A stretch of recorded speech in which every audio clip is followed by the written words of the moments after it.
Nous allons vous présenter une nouvelle option de protection de vos inventions qui sera disponible lors de la délivrance de vos brevets européens. Il s'agit du brevet unitaire. Ce nouveau dispositif entrera en vigueur le 1er juin 2023, en même temps que l'accord sur la juridiction unifiée du brevet. Afin de bien comprendre le brevet unitaire, il est utile de rappeler le fonctionnement actuel du brevet européen. Ainsi, un brevet européen fait l'objet d'une procédure d'examen centralisée auprès de l'Office européen des brevets. Toutefois, au moment de la délivrance, il est nécessaire de réaliser des formalités de validation, plus ou moins complexes, plus ou moins coûteuses, auprès de chacun des offices nationaux des pays dans lesquels une protection est souhaitée. Ainsi, le brevet européen, initialement centralisé pendant l'examen, se divise en autant de titres nationaux après la délivrance. Alors, avec l'entrée en vigueur du nouveau système, une nouvelle option s'offrira aux titulaires qui pourront, en parallèle des brevets nationaux et européens classiques, faire le choix du brevet unitaire. Les titulaires pourront donc opter pour une procédure plus simple pour obtenir une protection uniforme dans tous les États membres participant au brevet unitaire, sans plus avoir à réaliser des validations multiples dans chacun des pays d'intérêt. L'effet unitaire pourra être demandé pour tout brevet européen délivré par l'Office européen des brevets après la date d'entrée en vigueur du nouveau système, et ce dans un délai de 1 mois suivant la publication de la mention de la délivrance du brevet européen au bulletin européen des brevets. Alors nous avons représenté sur la carte d'Europe les États de l'Union européenne ayant ratifié l'accord sur la juridiction unifiée du brevet et couverts par le brevet unitaire, qui sont actuellement au nombre de 17, dont les principaux sont la France, l'Allemagne et l'Italie.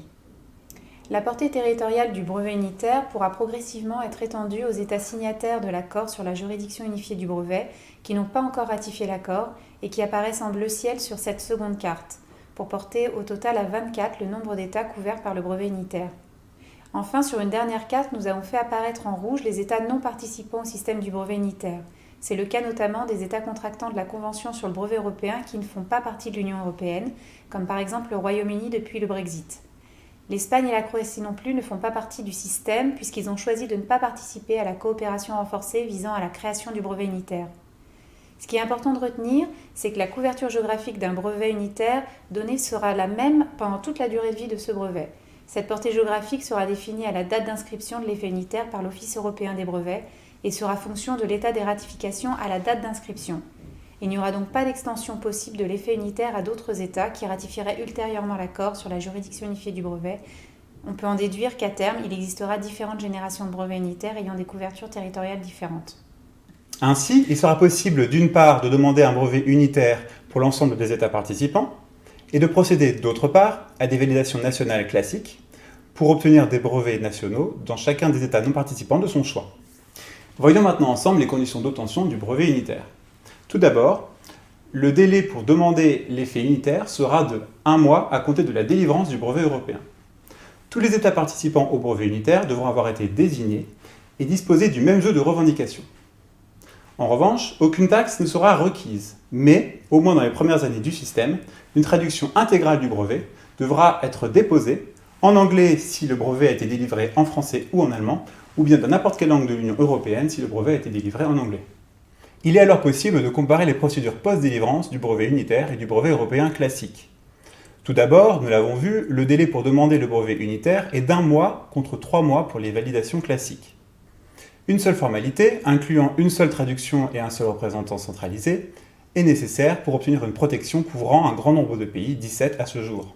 Là où, pour un brevet européen classique, des procédures de validation distinctes, incluant d'éventuelles traductions et d'éventuels représentants locaux, sont nécessaires dans chacun des pays dans lesquels une protection est souhaitée.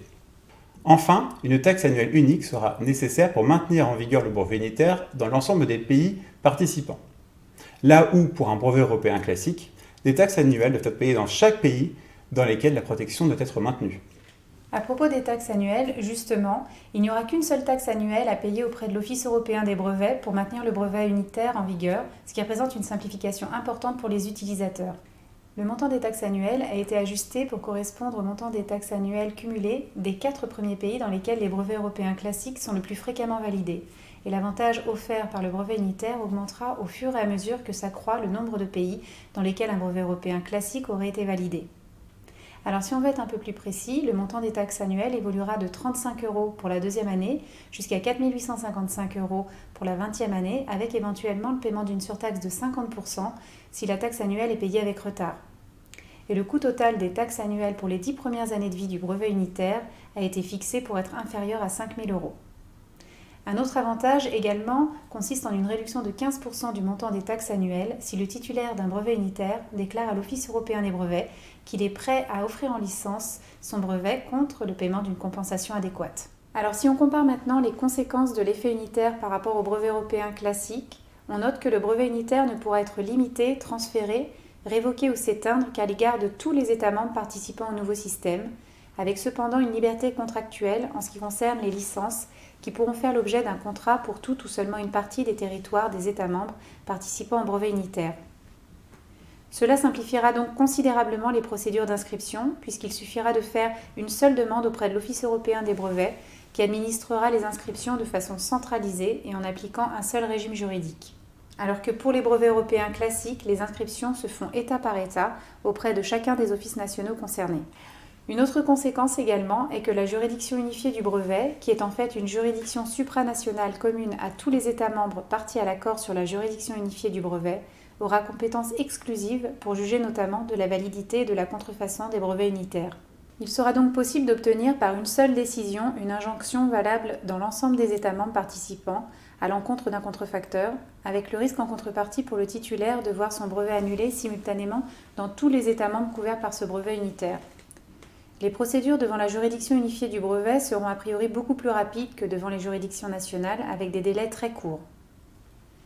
Le coût de la procédure devant la juridiction unifiée du brevet sera supérieur à celui d'une action engagée devant un tribunal national, mais néanmoins moindre que plusieurs actions engagées simultanément devant différents tribunaux nationaux européens. En ce qui concerne les brevets européens classiques, pendant une période transitoire de 7 ans, éventuellement renouvelable, les litiges pourront être engagés au choix du demandeur, soit devant les juridictions nationales, soit devant la juridiction unifiée du brevet. Le titulaire d'un brevet européen classique aura la possibilité, pendant cette période transitoire, de déroger à la compétence de la juridiction unifiée du brevet en déposant ce qu'on appelle une demande d'opt-out. Enfin, à l'issue de la période transitoire, la juridiction unifiée du brevet aura compétence exclusive pour juger des litiges relatifs au brevet unitaire et au brevet européen classique, sauf évidemment si ces derniers ont fait l'objet d'un opt-out pendant la période transitoire. En résumé, le brevet unitaire apportera un grand nombre d'avantages pour les déposants. Toutefois, certains de ces avantages s'accompagneront d'inconvénients qu'il conviendra de garder en tête au moment de choisir l'option du brevet unitaire. En particulier, les formalités post-délivrance seront simplifiées et centralisées pour l'ensemble des États participants. Toutefois, cette centralisation s'accompagnera d'une perte de souplesse et de modularité dans la vie du brevet. Un autre avantage du brevet unitaire sera un coût réduit des taxes annuelles pour les titulaires qui habituellement valident leur brevet européen dans au moins 4 États. En revanche, un inconvénient par rapport au brevet européen classique est un délai beaucoup plus court, de 1 mois seulement, pour déposer la demande d'effet unitaire et la traduction applicable, contre 3 mois pour les validations de brevets européens classiques. Enfin, un autre avantage du brevet unitaire est la possibilité d'initier des actions en contrefaçon centralisée devant la juridiction unifiée du brevet, avec donc la possibilité d'obtenir des mesures de réparation et d'interdiction dans un grand nombre de pays à la fois. Toutefois, de manière symétrique, la compétence exclusive de la juridiction unifiée du brevet entraîne un risque d'annulation centralisée du brevet européen. De plus, la juridiction unifiée du brevet entraînera des contraintes de procédure, notamment en termes de coûts et de délais, qui ne seront pas à négliger. Nous vous remercions pour votre attention et n'hésitez pas à contacter les équipes de Baudelomenie si vous avez des questions concernant le brevet unitaire.